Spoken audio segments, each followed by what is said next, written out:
मौलाना फजलुर रहमान ने हुकूमत से फौरी मुस्ताफ़ी होने का मुतालबा कर दिया। सरबराह JUI ने मुल्तान में न्यूज़ कॉन्फ्रेंस में कहा कि हुकूमत मुस्ताफ़ी होकर अस्तर नौ इलेक्शन करवाए और फौज इलेक्शन से दूर रहे। उन्होंने वाज़ेह किया कि पीपल्स पार्टी हुकूमत का हिस्सा है लेकिन काबीना में नहीं। जिस दिन पीपल्स पार्टी को परेशानी हुई उस वक्त हुकूमत को मसला होगा। मजीद कहा कि उनकी PTI के साथ जाती दुश्मनी नहीं।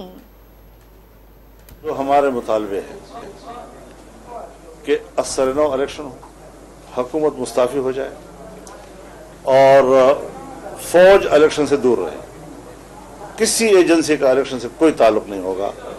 इलेक्शन को इतना बदनाम कर दिया है कि इसको इलेक्शन कहना ही नाजायज है। इलेक्शन कहना इसको नाजायज है, जहां पर उम्मीदवारों से करोड़ों करोड़ों रुपए लिए जाते रहे हों, जहां एक एक सूबे से अरबों अरबों रुपए लेके चले जाते हों, जहाज भर भर के जा रहे हों, असेंबलियां बिक रही हैं और कैंडिडेट बेचारे दर बदर हैं, तो ये इलेक्शन होता है जी।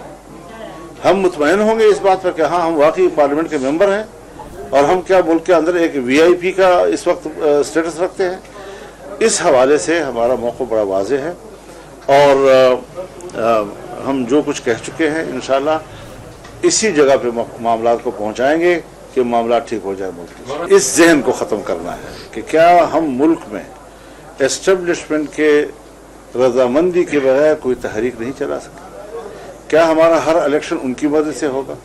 क्या हमारे हर इलेक्शन का नतीजा उनकी मर्जी से होगा?